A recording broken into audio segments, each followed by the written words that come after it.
Hi, everyone. Welcome to the brand new Thursday edition. We're going to be Thursday from now on. So it's going to be Thursday at 5:30 Eastern Standard Time right here on Facebook Live. So welcome. Welcome. We have all zero of you. They'll be here. There'll be more. So I wanted to, I wanted to introduce ourselves. I guess we'll wait for someone to come on. Well, they'll see the replay. Yeah. So I am Dr. Fred Holtz. I've been in practice for 32 years, which is amazing. I've come to specialize in narcissistic relationships, mostly people in or leaving narcissistic relationships.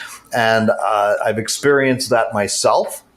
So I'm on a mission to help people who are right in the middle of it or just discovering that they're with a narcissist or trying to leave a narcissist. So like I said, we broadcast here 5:30 every Thursday, Eastern Standard Time. We also have a website, byenarcissist.com, where you'll find information about both of us. Why don't you introduce yourself? I'm Bryman, a licensed psychologist. And I, too, had the fortunate experience to have met a narcissist and gone through everything I went through to get here today. And what else did you say? What else do we well, let's talk. So a website. We each have separate. We have two different groups. My group meets on Monday night at 7. And there's information on that. You could contact byenarcissist.com. You can call for information or to make an appointment you can call my group 516-888-3000. That's 516-888-3000. And for Dr. Bryman? My group meets on Tuesday evenings at 8, and you can call 516-404-3753. That's for information about the group. Yes. So we broadcast every week. We talk about a variety of topics, all having to do with the experience. I noticed you said you had the fortunate experience. It is fortunate. I'm turning everything around. Well, that's good. Yeah. It's fortunate because when you get out the other side and you've done the work and you get out of the relationship and work on yourself a little bit, you discover a whole new world. And I agree with you. It's fortunate that we had this experience because we're better people at the end of it. This program is generated by your questions, so please say hello, all 5 of you. Introduce yourself. Let us know where you're from. If you have any question about narcissism, narcissistic relationships, leaving abusive narcissistic relationships, we will answer them right here on the show. Happily. Thank you. We usually have a topic every week, but we can certainly spin off the topic. Feel free to ask questions off or on topic. So I'm waiting for Joy to show up. I know. I'm waiting for Joy Collins to show up. That's when the show officially starts. Yeah. So Robin was nice enough to make this list a couple of weeks ago, and now we're going to get to it this week. So this is the concept of victimhood. Okay, in one sense, when you're with a narcissist, you're a victim. Hi, Joy Collins. Hi. Thank you. Okay, now we start. Now we can start. There you go. And everyone else, please introduce yourself. We like to know where you're from and what your interest in narcissism is. Anyway, when you are with a narcissist or leaving a narcissistic relationship, it can feel like you were a victim. You were targeted. They do look for people who are vulnerable, but the concept of victimhood is going to ruin your self-esteem and your self-worth. They are out to find anyone who's receptive to their shenanigans. They're devaluing and they're sucking you dry of your energy. So it's yes, you were targeted by them, but and victimized. Yes, yeah, I don't want to deny yes, you were victimized. You were chosen. They victimized you. They took advantage of you. They demoralized you. All the things that we talk about on the show and in the realm of narcissism. Right. But they victimized you, but you shouldn't live like a victim. Does that make sense? Hi, everyone. Oh, Michi. Hi, Michi. Hi, Michi. I think with being victimized, once you're onto them and once you study what they're about and you realize that you could be a codependent or that you are a codependent, that no doubt you're a codependent, then at that point, it stops. Then that means there's no more victim. You were victimized, yes. It's like a moment in time. I mean, for a long time it could have been. But being a victim, that's where unhealthy starts in yourself. So you want to always go towards healthy and not have that victim mentality. When we start, doing this recovery group after our book, after our book is out, we're going to have a really good recovery program. Yes. And that's one big part of that is going to teach you how to not go back in that victim mentality, which is something that do you see this all the time? It's something so common. We have a book. Yes, we're writing a book. We're into the 5th chapter already, and it will be available in approximately 6 months. The name of the book is, oddly, Bye Narcissist. It's going to have a subtitle, like how to escape and improve your life after narcissism, but the main title is Bye Narcissist. There's information about that on the website also. We have a few messages to catch up on. Christopher, thank you for joining us again. We appreciate it. Thank you all. Say y'all, it's not New York. Y'all. Thank you all for your experience, because it's helped me tremendously to finally know what I dealt with for 20 years. I'm from Iowa and praying for my kids to realize about their mother. We can pray with you. I know we're off topic, but I know we get the question very often, like, okay, I left the narcissist, but I want to tell my kids about that narcissist. I want to tell them about the narcissism. And usually my advice was like, they'll discover it for themselves. You can just be the best parent that you can be an example of a strong woman or a strong man, a strong father, and don't concentrate so much on putting them down. But in my perusing the internet, some people, this is just the alternate opinion, okay? Some experts in narcissism are saying, like, screw that. Tell them they're a narcissist. How else can you help them deal with the fact that they're a narcissist? Especially if I remember correctly, Christopher has like sort of adult kids, right? I think so. Are they like little ones, or like someone on here had maybe teenage? I don't know. Someone on here said they have like a 16-year-old, an 18-year-old, and a 21-year-old. Oh. So my opinion is still it's more important for you to be a good, consistent, empathetic parent, with a good balance of discipline and love and affection and validating your kids' feelings. That's always a good idea. But there is other opinions out there. There are other opinions where, like, yeah, if they're 18, like, tell them this is what you should watch out for. This is narcissism. So that's not my opinion, but that's a very good it's point. Out there. I also, with of course this narcissistic abuse, you see patterns. So your kids are going to eventually come to you saying, oh, they did this again, or they're acting like this again. And you can give them coping strategies that you use along the way. Absolutely. Well, there's no question you should validate their feelings. If they come home from visiting with your little ex-narcissist and they say, like, I'm all confused, I don't like what mommy did or whatever, or daddy did, you should definitely validate their feelings and say, like, why don't you tell me what happened? We'll discuss it together. Yeah, yes, absolutely. So let me just catch up on some questions. Can the narcissist ever become the victim of another narcissist? Maybe. That's a good question. Yeah. That's that makes me think. They do a dance. Yeah. So like the narcissist does a dance with somebody else with cluster B, and they're constantly trying to get each other back. And it could be very, you ever see two narcissists together? It could be, it's a mess. They have a secret handshake. And once they identify each other as narcissists, I see that in one of my, I guess patients along the years and years ago. But, they were both narcissists, but they're still at each other after 10 years of divorce. They're still, you see couples that are still married and still angry at each other. That's it. Hi guys, Mike. How you doing, Mike? Remind us where you're from, and we will announce it publicly. No. Okay, Michi says, I was discarded a month ago, getting the silent treatment, being treated like I never existed. I have 2 weeks of no contact. Good for you. Congratulations. I have blocked the narcissist. I was having some sadness today. Is that normal? Yes, it's extremely normal. Because Michi, your feelings were real.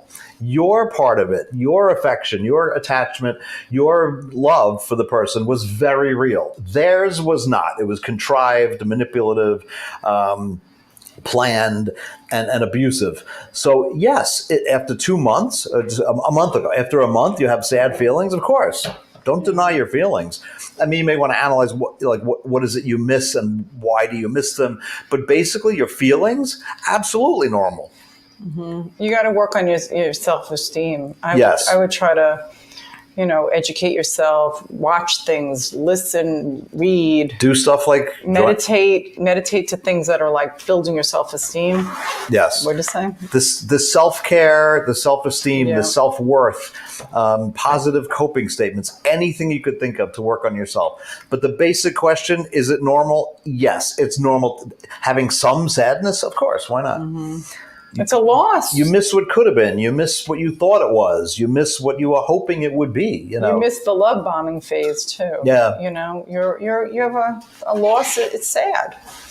Okay, so hi, LaDonna Dellera. I like saying your name. LaDonna Dellera.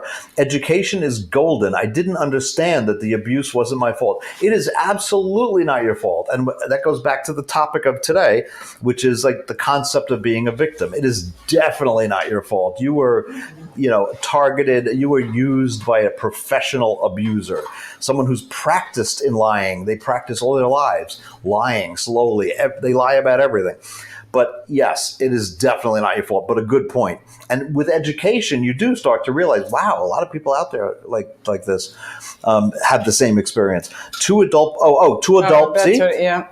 boys and one 10-year-old daughter in North Carolina where... You're right, it was 3 kids. Where the y'all is from. Thank you, cute. Christopher. That's a good explanation. Related to some of this, so some private clients of mine, they have a lot of trouble letting go. They're like literally one of them went back to the narcissist. One of them is not leaving the narcissist. And she's describing actual abuse, like no question about it. Terrible, obvious abuse. Like objectively, this guy is abusive and nasty and just insulting. So it is tough to make that first move and say, all right, you know what? I've had it. I'm going to leave. Sometimes the narcissist will react to that. I'm reading the same thing. All right. So we're going back to the victim. And please, I know there's more people out there who want to ask questions, but don't be shy. We will answer every question as best we can. Try to stump us.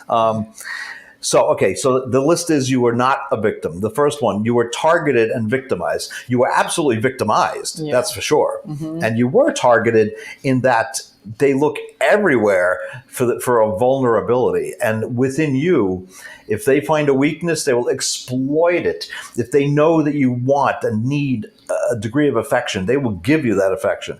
If they know you like flowers, they will give you flowers every day in the beginning. They sniff you out, like they can tell. They just feel it that you're vulnerable. To the same concept that people who consider themselves empaths or empathic, like they can pick up on things right away. Well, the narcissist, in a strange way, can pick up on stuff too, but not good stuff. Not like, oh, this is a lovely person and this is the good aspects. They pick up on what you need and what will motivate you and what will stick you and what will addict you to them. Mm-hmm. So I've seen that in the private clients. It's like on a different level, like a spiritual level that you connect on. I do think that there's so much like, I guess it's like a spiritual world within this, this whole thing. There is. And I've heard today and many times people describe the narcissist as evil. Today, a client described them like there was something in their eyes. Yeah, and they were almost, they're like empty, right? Yes. Yeah.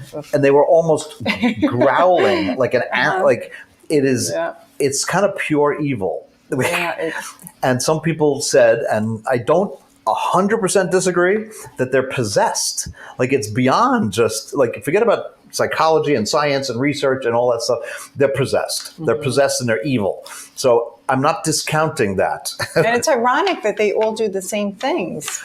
I got to tell you something without revealing any personal stuff. I had 2 clients very similar, okay, back to back. And with permission, of course, I said, want to meet each other. So I extended the first session and I made the next session early, and they had like a mini group session, the 2 of them, mm-hmm. and they were shocked that they were telling exactly the same stories. amazing. Your narcissist, like down to the words that the narcissist was using to put this poor woman down. It was incredible. They are all the same. Your story is different, and your love and affection and your part of the relationship was very real. They are like a textbook. They get the same memo. They go to conventions together. I don't know. Sometimes when I'm driving, I'm thinking a lot. And one thing I thought of today is like the big picture of this. Like, why were they put on this earth? What have they done for? I mean, they had to be put on this earth for some reason because they're all similar. They have a purpose. They're God's children somehow, right? No, but what's the bigger picture with this whole narcissistic abuse? It's a good philosophical question. No. I also sense there's a bigger picture. Like, I know for a fact they're very needy people. They're defective. They are, according to Freud, perverted. They need this to survive. But in a spiritual way, they're there to test us. They're there to make us better ultimately, because both of us agree we're better for having had the experience now that it's done. Right. I'm a better person. I'm more consciously aware. Right? Yeah, I'm more in touch with myself. I'm more self-assured. I'm in a better, just my mood, my motivation is so different. Having healed from, in the middle of it, I was a misery. I was a lump of nothing. Let me catch up on this. They wake you up. That's a good point. When you're done with them, they wake you up. Okay, let me catch up because it's going to fade away. Yeah. Thank you. I was so horribly abused by the narcissist that I let myself go. My self-care, I have a dentist appointment. Good for you. Good. Next week, I feel so much anxiety with my self-care. I'm kind of embarrassed. I lost all my hair. I have gained weight. I have low self-worth. I have isolated myself, but I know I'm getting help from a life coach. Excellent. So, well, I see your picture and you're beautiful. Yeah, and right? I'm sure once you start feeling a little better, I saw her picture on Facebook and she is beautiful. Yeah. So start talking. So, okay, when we hear negative things, if we hear them enough over and over again, we start to believe them. They sink in. I can't think of the right word. It's amazing how that happens. It's almost like you're hypnotized. Right? Yeah, I couldn't believe, my self-talk changed. That's why advertising works. Yeah. Because they just repeat the same stupid stuff. And now I can remember a jingle from when I was 7 years old. Yeah. But it is important to start the self-talk on your own. Like, I'm worth it. I'm a good person. I'm a loving person. I deserve the best. I deserve to be healthy. And you're on the path there. I was treated horribly by the narcissist. I was not allowed to call him, see him, or visit him. Well, screw him. Sorry. Everything was on his schedule. I was treated so cruelly. Wait, time out. You allowed this, Michi. Remember, there's two sides. Don't be such a victim. Yes. Well, that goes back to the topic. Yep. But Michi, you obviously took the right steps. You have a dental appointment. That's great. Take care of your teeth. It's very important. My brother's a dentist. That's all he talks about, of course. But get exercise. Get some hobbies. Read some books. Start arts and crafts, expressive stuff. If you're a photographer, use your iPhone and go take pictures and post them and print them out and frame them. Whatever the case may be, self-care is the only defense against a narcissist. Self-care and self-worth and leaving. So, Michi, you are on the right track. I told my two clients today together, I said, I know what your friends are saying and that they're saying the same thing and I'm saying this and the group says this. What are you saying to yourself? Mm-hmm. So Michi, you are saying that you're worth a dental appointment, which is a fortune and insurance doesn't cover it. You're worth it. You are worth fixing your teeth and getting your teeth in order and getting some exercise and whatever it is you're doing to be healthy. Right. Focus on you, Michi, not on him as much.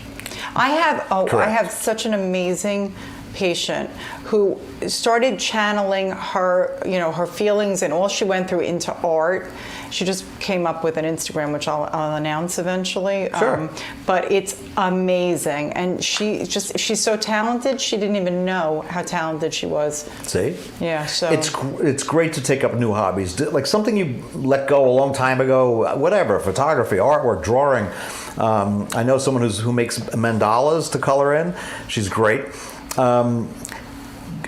Christopher, he's using my term. You're describing my little narcissist. I call him my little ex-narcissist because they are little people. They have no soul. They have no teeny weeny. And we're going to start the nation calling it my little narcissist. Anyway, that was almost going to be the website, my little narcissist. We should come out with like a little narcissist doll. Never mind. I want to come up with mugs with that illustrator. Anyway, you're describing my little narcissist down to a T, but how do they know or agree? How are they that way? I literally about died, and I live today thanks to Christ. Good. Finding religion is fine, and spirituality and going back to your original religion, you will find comfort in religion. I'm not the super most religious person on earth, but I do connect with God, I gotta say, and I have a spiritual side and a religious side. But anyway, how do they get that way? That's a big question. We have answered it. So all I could say for now is it starts really young with deficient parenting, and they were not shown consistent affection, and they weren't taught that they're worth something, and that they're worth being affectionate towards and loving and being listened to. Mm-hmm. They didn't get that perception that the other person is worth even paying attention to because they didn't separate as their own person properly. It happened in ancient times, like at age 2, 3, and 4. It's called object relations. There was a very deficient connection between themselves and their parents. It's more complicated than that, but quite frankly, it's hard to explain. That's the gist. I always think there's something with the brain as well. Absolutely right. Yes. Yeah. And genetics, like. Absolutely. I'm a big fan of it. It's like at least 50% genetic and 50% learned. Mm-hmm. Maybe they had a narcissistic parent as well who wasn't able to show affection. Oh, Michi, paint. I love painting. I love painting. Decorated my entire house, of course. Go back to that. Yes. A voodoo doll. Whoa, Joy there Collins. You go. That's an idea that. Mm-hmm. Wow, a My Little Narcissist voodoo doll. That's it. That's going to sell big. That's the moneymaker right there. The heck with the book and the heck with the therapy. A My Little Narcissist voodoo doll. Available soon from Bye Narcissist. Keychains. Keychain, a little voodoo doll. They do sell these little voodoo dolls. Joy Collins, a brilliant idea. Yep. I love painting. We were at this. Yep. I've decorated my entire. That's great, Michi. Keep painting. Get all kinds of fresh paints. Get good stuff. Get the best paints. Go to whatever's near you. We have a Michael's here, AC Moore, Michael's, or what's the other one? Joann's, actually. Perfect. Yep. Good idea. All right. So please ask more questions. We're going to continue our list. We were only on number 1 there. Mm-hmm. So you were targeted and you were victimized, but that doesn't mean you have to think like a victim forever. Okay, next one. Do you want to read it? Forever. Don't think like a victim, right? Why don't you read number 2? You experienced so much pain and guilt, and you ignored the red flags. Yes, for sure. Because you didn't realize it. Anyone who has been there, done that with a narcissist, including the 2 of us, for sure you experience pain and guilt. Like, what am I doing wrong that I can't get this person's affection? What the hell? I ignored a red flag early on. One of my best friends told me, like, what do you mean you put up with that? Why did you put up with that? What do you mean she said this? Like, this was like within a month. We ignored them. We didn't want to see it. We wanted to believe this was a great relationship. We wanted to believe we could help them, or they could improve, or they would get better, because they conditioned us that way. So, I mean, you got to I do agree with you. You got to take responsibility. I did it. I had every possible red flag from other people. I did it myself. It's not that it's my fault, because like you get lured in, you get fooled. But I don't blame anyone else for me staying in that relationship for 5 years. It's my problem. And the inability to set boundaries, Yes. You didn't have that. Correct. And you just kept trying to get back to pleasing him, back to, if I only do this, if I only bend myself into a pretzel, this will definitely work. I did that. It didn't work. Back when I was younger, I did, in fact, bend myself into a pretzel. Thank you. I will go to Home Depot, my favorite. Oh, you can get a lot of good stuff at Home Depot. I love Home Depot.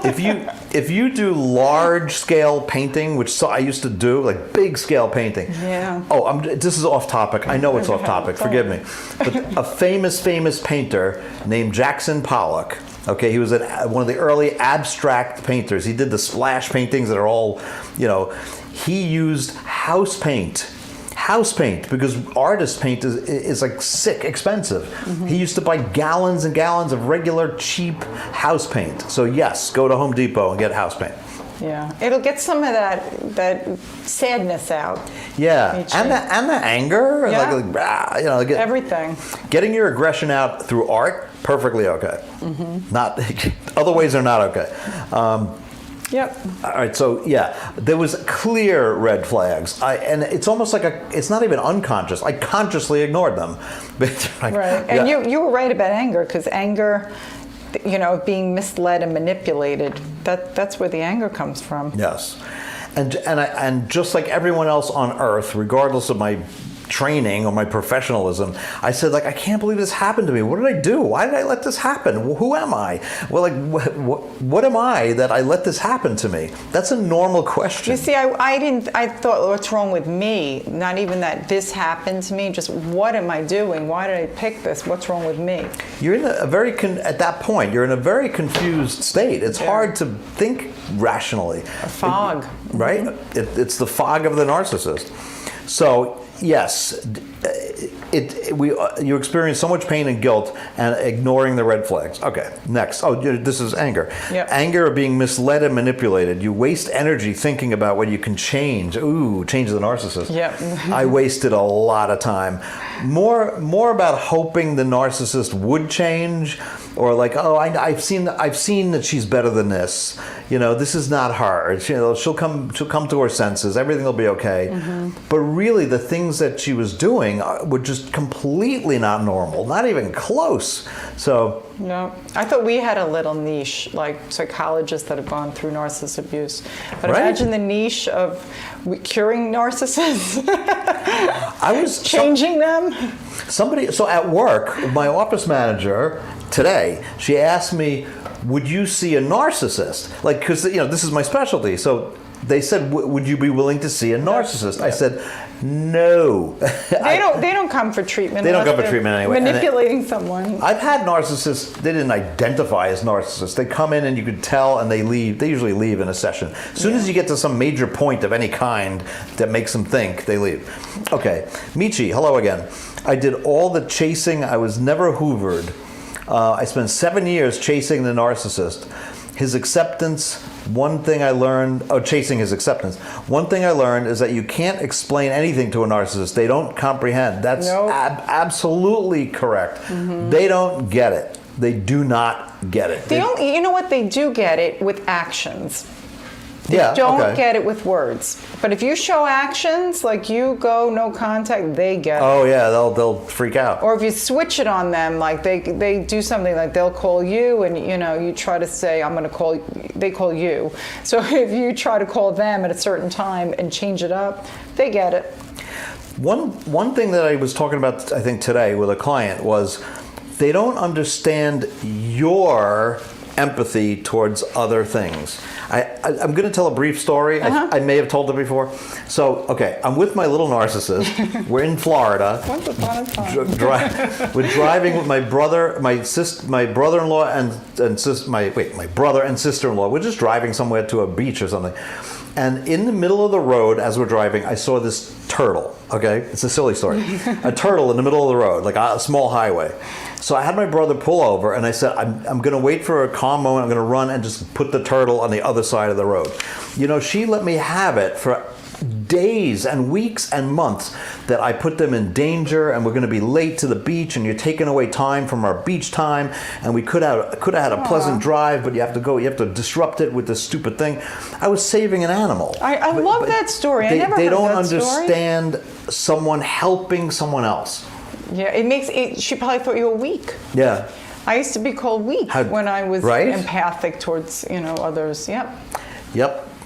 Anyway, okay, let me catch up here. Yes, Christopher says, yes, they're great at making you the problem, always, and are extremely brilliant. They are brilliant at making you the problem, and it's your fault, and you're the bad one, you're the crazy one, you're the silly one, Yeah. Just another quick thing, as long as I'm on this topic. So I remember distinctly coming home from work one day, and we had just gotten like a testing case that was like, lucrative, it was, quite frankly. And I said, I'm really happy about it. This is great. We're on a new tangent with these testing stuff, okay? And she said, you always brag. You're a bragger. You have to brag to make yourself feel good. I said, and I remember I said to her, I was proud, not bragging. I'm proud of what I did. I work hard, So anyway, you have to explain yourself. Don't you hate that? I hate it. Hearing yourself explain something good. Well, that's what he said. You can't explain anything human. You cannot explain. No, actions. They don't. That's it. Yeah, you got to leave. That's it. Yes, they said they're good at making you problems. Always and extremely brilliant at their. Yes, they are. Okay, Joy Collins says, my mom is a narcissist, so so are all her other siblings. She always makes herself the victim, when dealing with her siblings. For example, when her sister said something mean to her, she would be really upset. But when she said something mean to others, she would think it was okay, right? They have a lot of trouble with perspective. Taking like it's okay to be mean to someone, but when you're that answers the question before, can a narcissist bother another narcissist? I guess the answer is yes. It's like, I guess, who's going to be the victim? Who's going to be? They roll dice to see who's the victim today. But Joy Collins, you're right. Like when it and you would right too. Like the action was reversed, and they were someone was mean to them, and it's the end of the world. Of course. Yeah, they love taking the victim role, the martyr. Love. Yes, they do. So, how do narcissists, Michi says, how do narcissists deal with being blocked? And a little example of a blocking there. Absolutely, Joy, Christopher says. Michi, they hate it. First of all, hate it. The main technique that my little narcissist used, the number one technique, was the silent treatment. She would go lock herself in a room, not talk, and it wasn't normal like in a real relationship. You might say, listen, the argument's getting a little heated. Let's take some time off. Let's revisit this later. We'll both, relax. That's not what it is. It's not normal. It was like slam the door, close the door. I don't want to talk, and they don't talk for days sometimes. So, how do they deal with being blocked? They go into a narcissistic panic because the shoe's on the other foot, so to speak. And guess what? It cuts off their supply. Yeah, they're not getting that. That is the worst thing you can do. It's like cutting off oxygen. They're not getting that life force that they suck out of your soul. Nothing. So good job, Michi. If what you say with how he treated you and everything, that's good. If you block them, they usually will go into a little bit of a panic, and they'll freak out, and they'll try to contact you in other ways, perhaps. So. And be provocative and say things that'll lure you back in. Yes. But it's a good question because, Michi, you should be prepared for that. If you're going to disengage or leave a narcissist, be ready for an explosion of whatever, hoovering and then bothering you. And it can, I learned like today from one of my clients, it can get dangerous. So you do need to be careful. Safety is number one. Right. It could be looked at as like a narcissistic injury. Yes. So you got to be careful. Or they're just going to try to be nice and lure you back in, and then the cycle of abuse is quicker each time. Remember that. Yes, be careful. My client today said that, like, in the brief time that she took him back, at first he apologized and was sweet and great and amazing, and then literally within hours became abusive again. Yeah. So and blamed her for leaving or whatever. I don't want to get into too much detail, but thank you for answering. I do feel better. Disconnecting. I will be careful. Okay. Yes. So safety first. Here's my recommendation. Before you cut it off with a narcissist, tell people, tell trusted family members, tell friends, tell parents, tell sisters, brothers, girlfriends. If they're understanding. Yes. But even if it's a good friend who doesn't quite understand, at least inform them. Mm-hmm. It's just for safety reasons. I agree. Not totally to get the good stuff. Yeah. I agree with you. It's better to talk to someone who knows about narcissism because you'll feel understood and like that.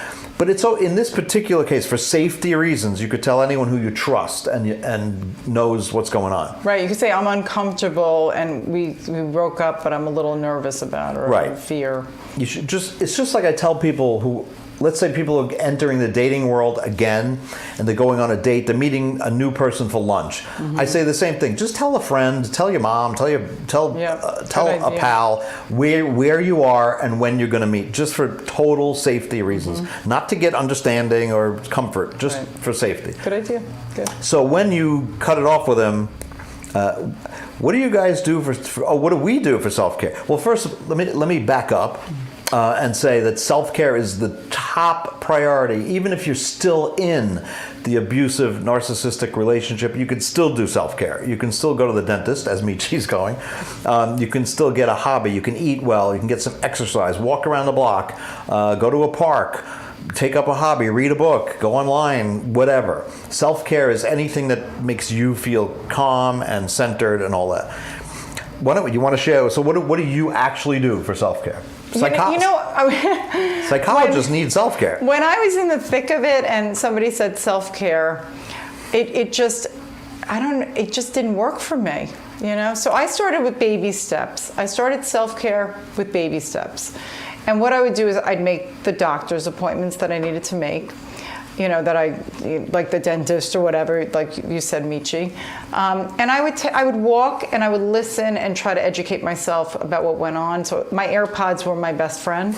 And I would just, I was lucky it was warm weather, and I would take long walks by the beach. Nature was great for me, but that's just me. Like I love nature. I love the beach. I like things like that. And I would just walk and listen. And I think the exercise mixed with trying to, maybe, I wouldn't call it a distraction, but it was a distraction. That's okay. That helped in making plans with friends and connecting with family and things like that. That helped me at first. Now it's more, I exercise for my brain.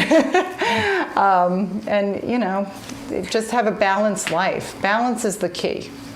It's sometimes the last thing you think about, but it's the most important, self-care. So like specifically when I was back then, music was a big thing. I would just purposely look for a new group in some genre that I liked. I like electronic music, dance music, whatever. I would find some new group and like buy CDs. I know they exist. What's that? It's like a round thing. It spins. But anyway, the 8-track. I can think. Actually, it's funny. It was music. I guess was so important to me. I remember the groups. The group was called Metric, and they're very good actually. But I would like get into a new group and listen to music on headphones and like blast it in the car and like really try to get into new music's good because you don't associate memories with. That's a good stuff, point. Right? But then again, I would blast like really old music that had meaning to me. So music was a big thing, huge in my case. I purposely like distracted myself with music. It's a good healthy thing to distract yourself with. So just a warning: don't distract yourself with medication or drugs or like things that are dangerous to you. That's not self-care. That's a misery. Yeah. So be careful, because like I was a smoker and I didn't go back to smoking in any way, but like there's a temptation there, so you're vulnerable. I did some writing. I organizing things like just putting things in order. Packing and leaving, that was a hobby. But yes, that was a job. What I do now for self-care, like I do like music. I do listen to music, artwork, like creative. I like creative things to relax, and walking, hiking. People don't think that it's you. This all does sound like a Saturday night special on the Spice Channel, but it's real, and it helps to know what you feel is real. Yes. So if I get you correctly, so okay, I'm going to use an example. My director of operations at work, her name is Chrissy. When I first started talking about this narcissist stuff, and she knew we were writing a book and all that, and when she got the first bill from things related to the broadcast, she was like, she didn't quite get. She said, "I'm so sick of hearing about narcissism. If I hear that word one more time," but now she's like with the phone calls from clients and looking at this broadcast, like she's saying, "Yeah, it really is something. Mm-hmm. It's very real." Chris, I know you know that, Christopher. But this is what your point, where you can tell a friend, and if they don't get it, it can be sometimes more damaging. Because like, oh, you should have just left. Oh, why do you keep doing that? It's very real, and people don't realize it's a very unique, it is a form of abuse. The reaction to it is very similar to PTSD. Like post-traumatic stress disorder.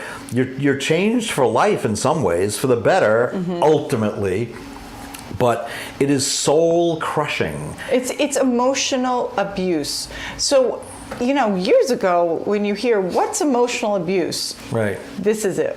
Yeah. This is emotional abuse. It's often like you don't come into the therapist's office like with a black eye or a bruise, or like it's not physically obvious, but it is so damaging, and and I got to say this again because it helped me. It affects professionals. It affects psychologists. Most of the people in my group are professionals, yeah, me and too. if they're not professionals, they're brilliant. They're self-made business owners that are doing quite well. It has nothing to do with intelligence or skill or they are professional narcissists, and we are not. We're professional psychologists or professional whatever you are, or just a person. But they are professionals. They know what they're doing, and they know how to do it. Well, they prey on professionals because it makes them look better too. So it's like That's got to be a study. That's got to be research, because it seems like they do prey on.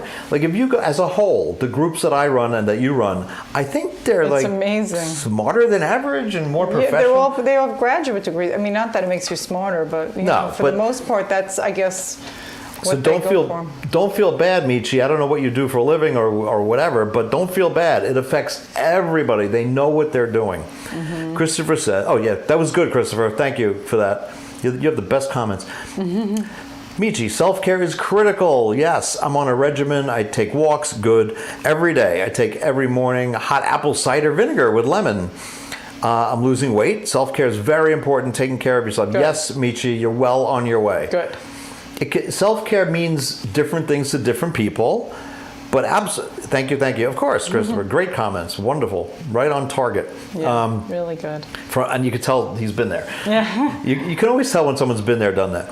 I also listen to a lot of narcissistic abuse videos. My favorite is Ross Rosenberg and Dr. Ramani. You know? Ramani. Yeah, Ramani? Very good. Yes. Excellent. There's a lot. I should say this. There's a lot of good broadcasts and podcasts and books and websites and Twitter accounts. A lot of good stuff. Many.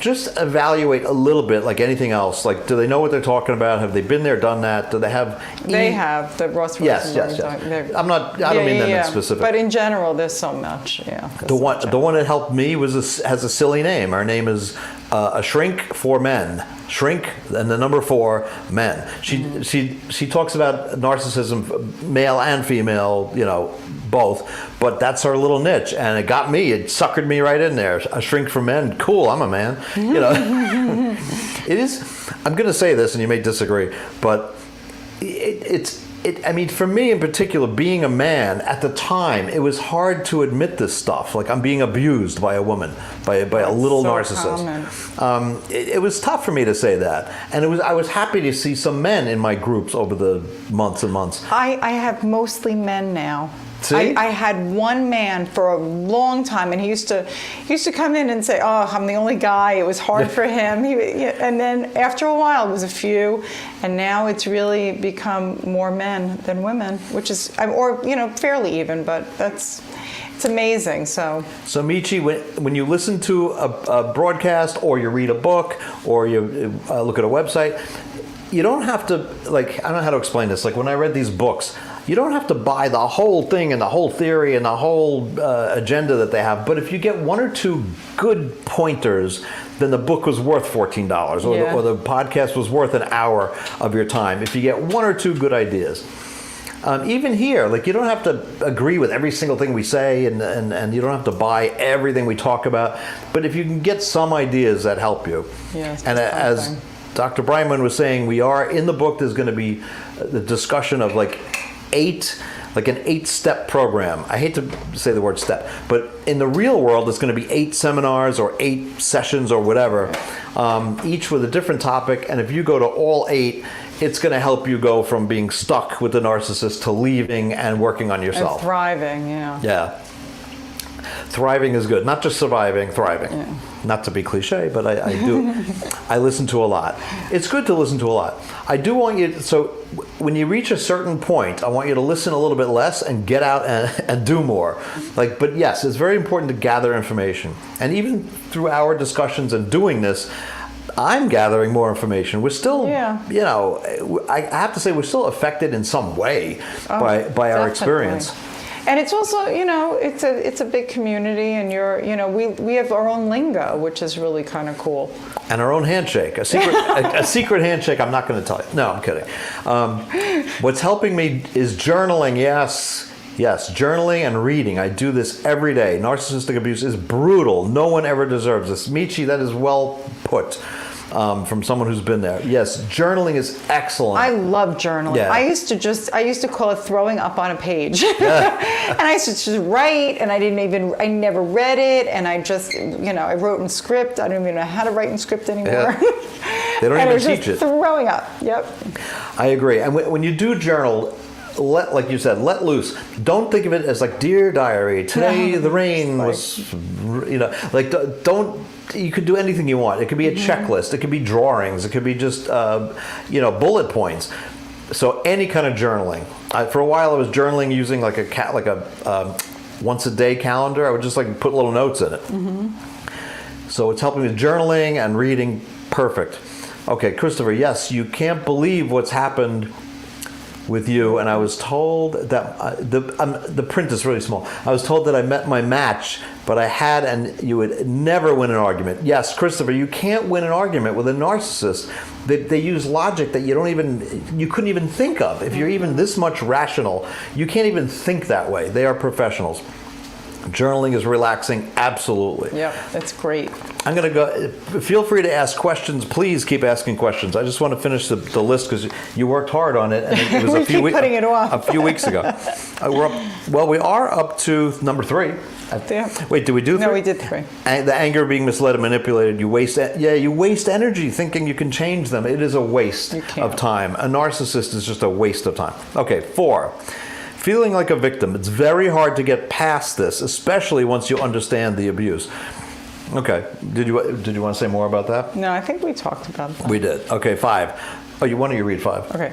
Looking at yourself, your past, and the role that you played in this relationship. Yes. So I think with any relationship that didn't work out, any relationship, you should at least take a little time and explore like your side, your part of it. Mm-hmm. Why didn't it work out? It may not be your fault or maybe whatever, but what could you have done differently? How did you get into this mess? It is important to explore why this happened to you. It's a hard thing to hear, though. Here you are victimized and traumatized and abused, emotionally abused. And now somebody's saying, okay, well, you know what? Take a look at yourself. Yes. It's not easy. Why didn't I pay attention to that first red flag? Yeah. I mean, I've kind of explored it already. You don't need to go there anymore. But yes. Yeah, it's not easy. It takes a big person to say, hey, what was my role in this? And that's important. Yes. And you can't do it, then you can't do it yet. But eventually you take baby steps and you try to figure it out. Yes. I mean, and Michi is well on her. Well, in other words, what was my role in not protecting myself? How's that? Yeah, it wasn't. Yeah. You didn't, It's not a matter of guilt. It's a matter of like what was right? What was my role in accepting this kind of treatment? Right. Okay, let's see. 6, feeling lonely and depressed, traumatized. Your life was a lie. That's a very common thing. Like, why did I everything was fake. I wasted 5 years of my life.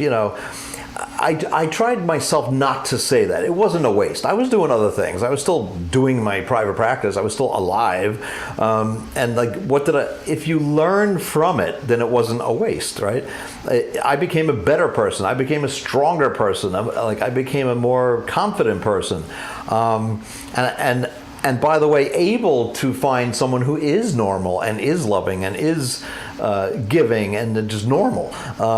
So how could it be a waste if my work on myself led to finding someone really, truly good? Right. It's like taking a few steps back to move 10 steps forward, or, having a hard time, but knowing the rest of your life is going to be so great and fulfilled. I like that. Narcissistic people are brutally stubborn. Trying to reason with them is a waste of time. It is totally a waste of time. They're brutally stubborn because they are protecting their little tiny egos that are like this big and damaged and needy and perverted, and they're protecting that.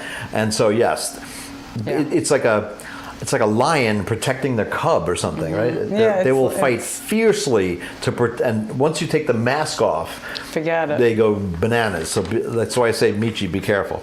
Mine started calling me Jekyll and Hyde at the end. Called you? Projecting is like Jekyll and Hydeness. Wow.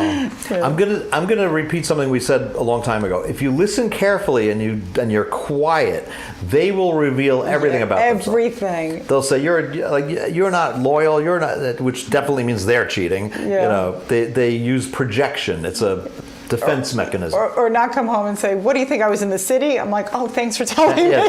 What do you think? I was sleeping around, and you guarantee they were sleeping around. The last, go ahead. Acceptance, growth, and wisdom. Wisdom.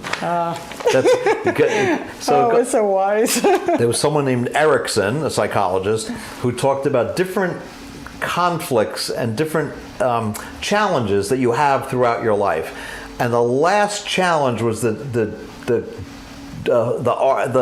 balance of depression versus wisdom, right? Despair versus wisdom. And Erickson believed that the epitome of your life is to gain wisdom. And I hope that we helped you gain wisdom today. We're still I like that Erickson. I love Erickson. Me too. You're absolutely right. Thank you. So let me just remind everyone. Okay. So it's very easy to remember. Everything is Bye Narcissist. We're byeNarcissist.com is our website. Bye Narcissist is Twitter and Facebook and YouTube. Don't forget YouTube. Please like us, follow us, subscribe. Oh, we need subscribers to YouTube. Go to YouTube. You can watch 3 or 4 or 5 of these previous broadcasts, and please subscribe. That would help, and watch them. And TikTok, we did. And TikTok now. I saw that today. We're gonna learn how to dance, and we'll do TikTok. The narcissistic dance. Yes. Ooh, we'll have to come up with that. I know how to spell narcissist. How to spell it? That's hard enough. You both helped me actually laugh at that. Yes. Well, I try to use humor. It's not a humorous topic, but if you can't laugh at yourself, you're in trouble. So yes, you got to use some kind of humor and levity. So I was going to say something else. Oh yeah, so you can contact me. You can get information about my group from dialing 516-888-3000. And for more information about your group, it's 516-404-3753. Please don't call at 3 in the morning. Information and to make an appointment. During normal business hours, you can call for information. Yeah, that's it. Yeah. So we're going to say goodbye. Thank you so much for joining us on Thursday. Thank you. And your excellent questions is why this broadcast is good. It's from your good questions. And thank you, Michi. Thank you, Christopher, everyone, and of course, Joy Collins is always there. We can always count on Joy Collins. Okay. So we're going to say goodbye. Please tell your friends about our broadcast. Oh, I really appreciate both of you. Thank you. I was a mess in the beginning of being discarded, almost suffering a nervous breakdown. Thank you so much. Anytime, Michi. You're on the upswing. You have friends here, and you look gorgeous. Look at that little picture. Yeah, she is. Anyway, we're going to say goodbye for today. Bye-bye.